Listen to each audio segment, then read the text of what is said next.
This new Anantara is a testament to how a mid-sized resort in and around Ubud could and should be done. It's thoughtful and personal in a gorgeous, lush setting.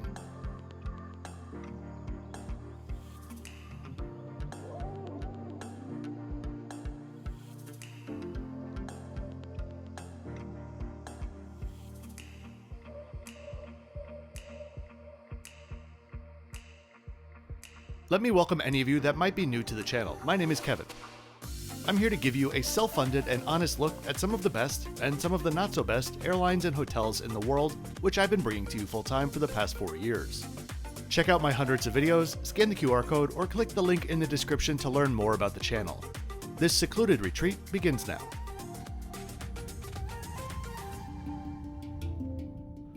I'll get to the map and stuff in a bit, but it's worth noting from the jump here that it is quite a drive to get to this Anantara. While it is marketed as the Anantara Ubud, it's actually a 40-minute drive north of the town, making it a 3-hour drive from the airport. But I do have a feeling that for many visiting the region and looking to do more exploring, it might be worth it.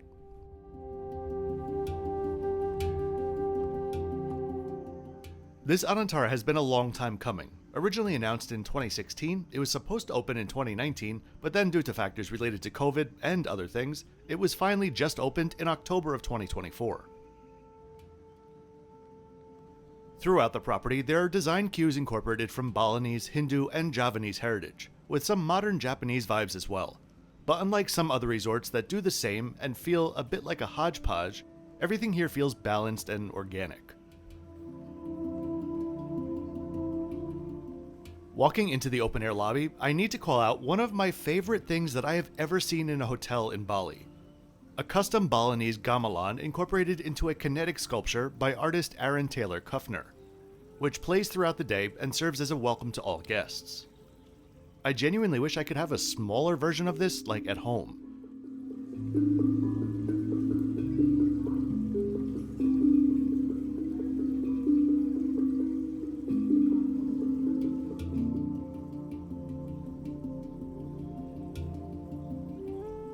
On the right side of the lobby is the reception area with louvered panels that can open to bring in the valley views inside. It's hard to tell from here, but the location is ideal on top of a hill with valleys on 3 sides.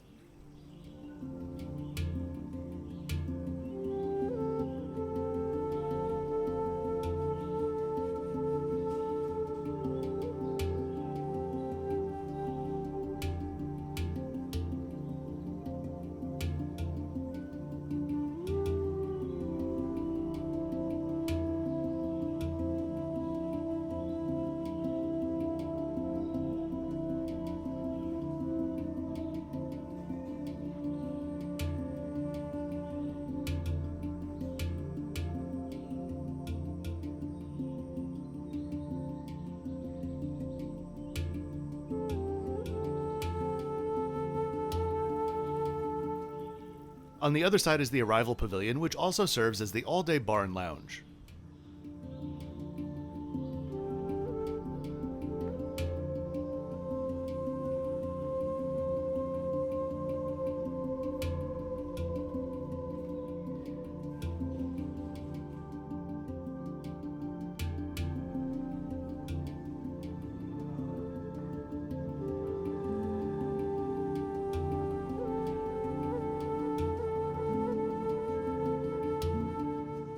Upon arrival, staff will perform a welcome ritual, and you will be given what is genuinely my favorite ever welcome drink, a mix of passion fruit, lemon, coconut water, and fresh coconut.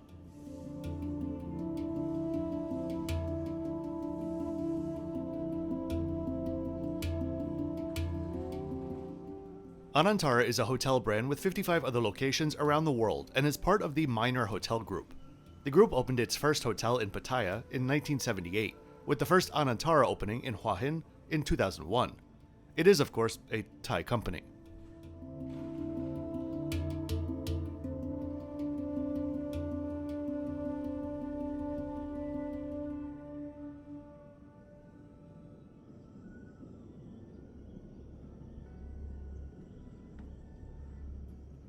If you're enjoying the video and would like to support the channel, there are many ways that you can do so.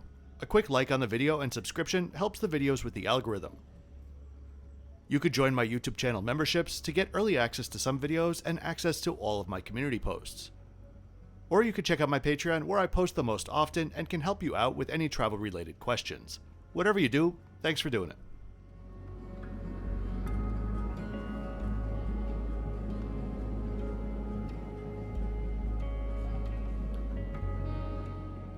As we explore a bit on a day that feels equally gloomy and cozy, let me just read to you what they market themselves to be, because I think they are pretty spot on.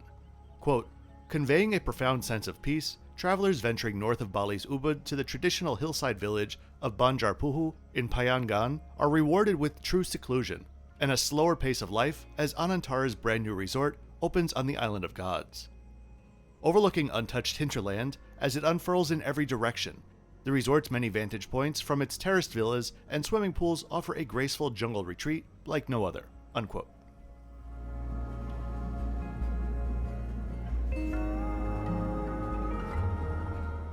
The resort has 85 rooms and villas, which is by no means a large hotel, but for this part of the island, it is. Up until this point, I have largely tried to avoid larger hotels in the area, simply because I couldn't imagine how the vibe would be appropriate. It's hard to be immersed in nature when you're surrounded by hundreds of people. But here, they've actually done really well at making the property, with no actual grounds to walk around, feel equally intimate and sprawling.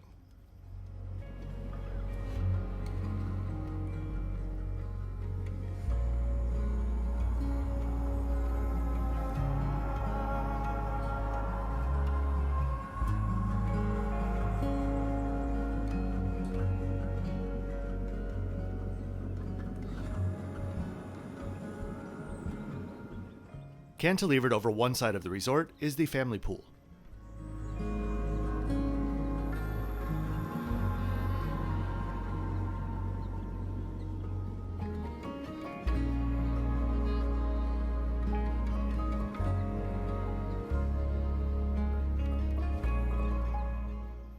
Let's take a look at where we are before exploring more.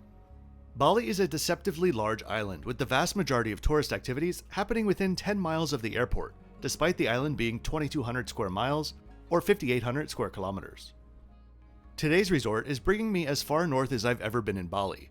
There are a couple of small towns nearby, but by and large it is an isolated location. But of course, that's part of the appeal here. This graphic looks a bit odd, but you can see how the resort is situated with valleys on 3 sides. I promise you the resort is not actually melting. A key point for a secluded resort like this to be successful, though, is the food. If you're isolated and the food sucks, it is no bueno. Luckily, the food here in all regards was phenomenal. I had lunch at Kirana, which is on the balcony just above the family pool. This is their all-day dining venue serving Indonesian and international foods. I really appreciate that they separate the Balinese and the Indonesian dishes on the menu. As many times as I've been to Bali, I can't necessarily look at a menu and pick out which are locally Bali and which are Indonesian, so this I think is very helpful.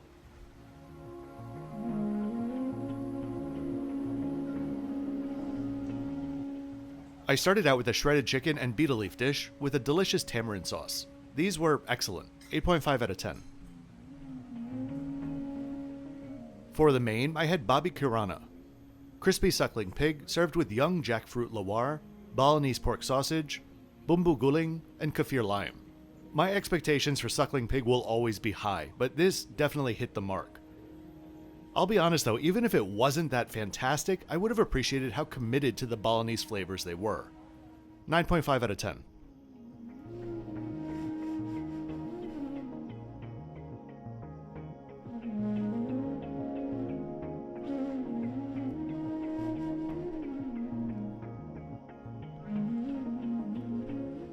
Next up, we have Sulang Lounge and Bar. Just in front of this bar is the adults-only pool.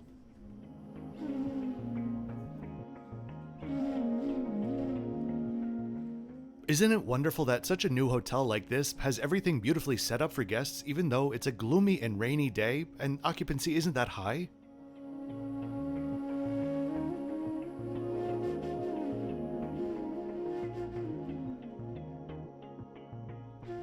If you're planning a trip to Bali or Lombok, I've got you covered. My playlist of the islands is linked in the description with around 20 videos there now, and around 25 by the end of this year.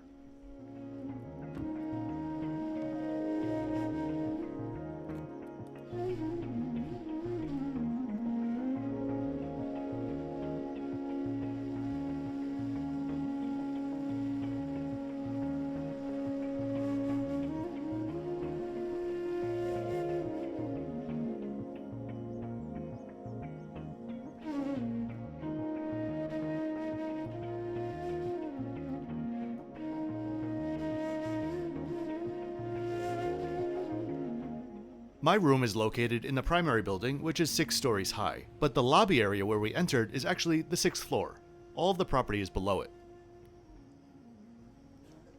For the villas, which cascade down in front of the adult pool, there's a funiculare of sorts, which is manned by staff around the clock for you to use. Though you could also walk up and down if you wanted to, but it's quite a ways. I have one other Anantara on the channel, also from Bali, in Uluwatu, and I wasn't nearly as impressed there. It had fantastic service, but the facilities and the food just were not up to par. So far, everything here is the polar opposite, except those awful artificial green roofs. I'm starting to wonder if this is an Anantara signature.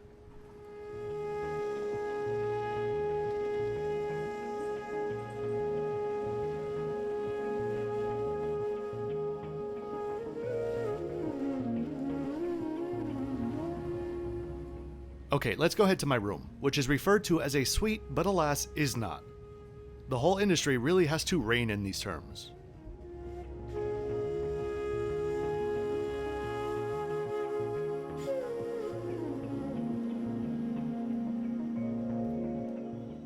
When booking, you may be confused by a category called Payangan suites, which look the same but are more expensive. They are these over here with that extended terrace garden area. Not worth the extra money if you ask me.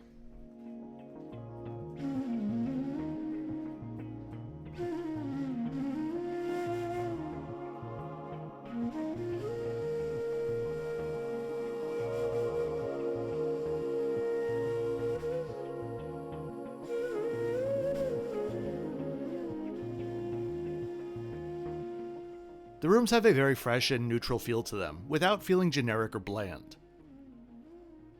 As we look around, I'll put up the extra bits.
The bathroom was to the side and ran the full depth of the room, with open closet space dividing the wet room, double vanity with beautiful copper sinks, and a toilet room.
Near the entrance to the room is a hallway behind that carved wooden headboard. A bit awkward to film, but this is where you'll find the minibar. Can you tell what I always ask for extra of?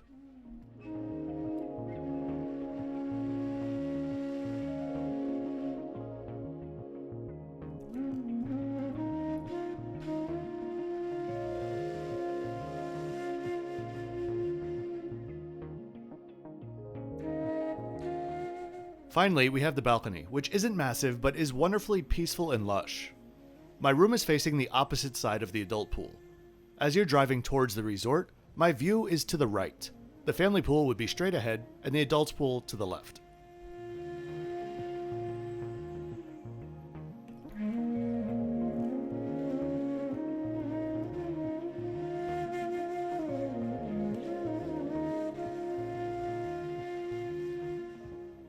For dinner, I get to show you a bit extra since I had family join me who were staying at another resort in the area.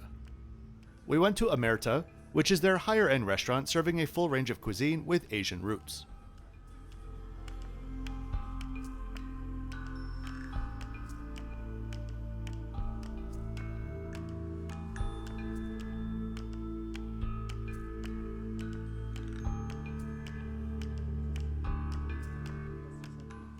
Starters on offer were tomato and watermelon salad with Thai basil, local feta, and sumac. Under the salad on top is a slab of what I think was compressed watermelon, which was insanely juicy and delicious, 8.2 out of 10. We also had the cured coral trout with calamansi, jicama, cucumber, and black tea. This one was slightly too fishy for my liking in this kind of dish, but that was the fish, not the preparation. The black tea saved it for me, and it was enjoyable for everyone else, 7.9 out of 10. Mains included duck breast cooked over the embers with carrot, red cabbage, calamansi, and pumpkin. This was really good at an 8.9 out of 10. Next up, the fire-roasted chicken, lacquered in mahogany glaze with sesame and jus. A nice twist on a traditional roast chicken dish, 8.5 out of 10. Last up, the grouper with lime butter, roasted corn ragu, wing beans, and red onion and tarragon oil, an 8 out of 10. Dinner was wrapped up with some delicious petit fours. For a resort like this, I would say the prices are coming close to be a bit overpriced, but in the end, it was worth it considering the fantastic service throughout the meal as well.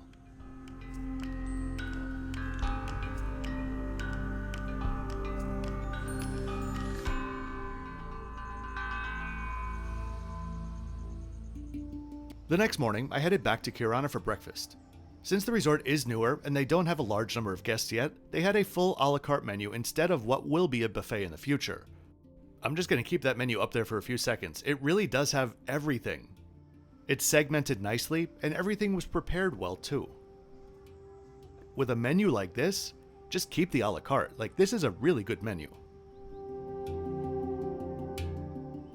A fruit plate was brought out and a basket of pastries were passed. I started out with the Eggs Benedict, which was a near perfect 9 out of 10.